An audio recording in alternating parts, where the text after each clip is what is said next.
you definitely need a lawyer to assist you in the defense of your case when you are charged with possession of marijuana, second degree, possession of drug paraphernalia, or any other drug offense that is pending in municipal court.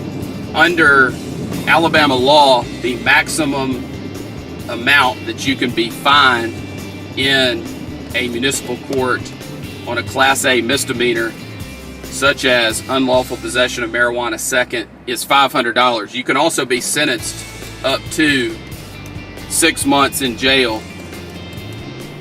The issue with a conviction for possession of marijuana second degree is usually, for most people, related to the driver's license aspect. And your driver's license under the Code of Alabama will be suspended for 6 months if you are convicted of possession of marijuana second degree.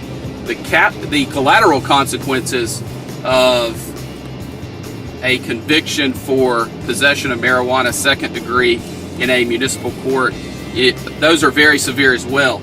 If you have a drug charge conviction, which is a conviction such as possession of marijuana second degree, the federal government will deny for a period of time your ability to obtain federal student aid to assist in your attending college.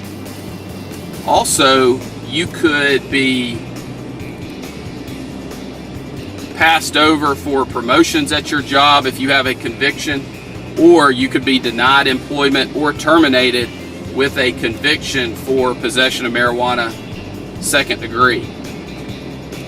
In addition, if you have a professional license, it is very, very, very important that you understand that if you are convicted of a drug offense, depending on what your board requires, you will likely be required to notify your board either immediately or on renewal that you have been convicted of a drug offense. It's very, very, very important that you do everything within your power on the front end to avoid a conviction so that you can protect your professional license.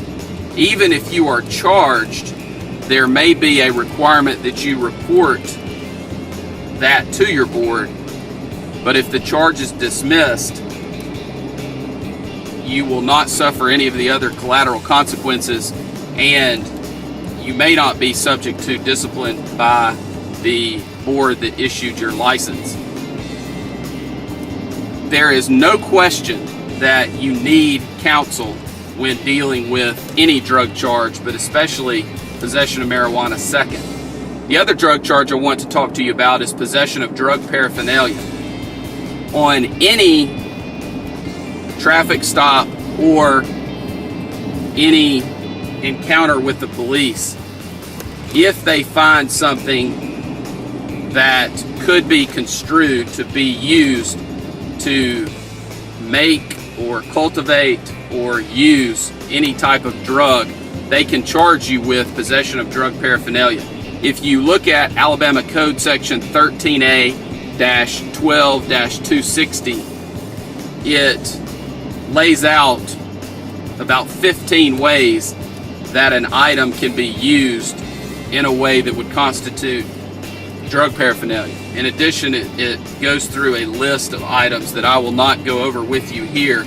The bottom line is, if you are charged with possession of drug paraphernalia and you feel like you are wrongfully charged, or the item was in your possession not for use as drug paraphernalia, then it is something that we need to be aware of so that we can bring that up through the negotiation process in an effort to settle the case, or through the trial process. It's important for you to understand that there are multiple options on resolving drug cases that help you to avoid a conviction. That is the goal in every single drug case, is to avoid a conviction for the charged offense. It is important that you have competent legal counsel who has handled thousands of Alabama criminal cases and who has the experience and the knowledge necessary to get you the best result possible on your case.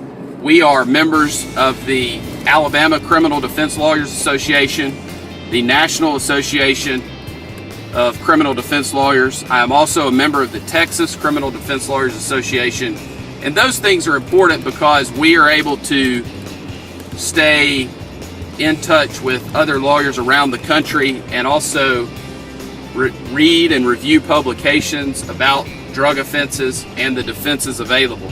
It's just very important that you have somebody who is knowledgeable and experienced in all aspects of the case, including the collateral consequences issue.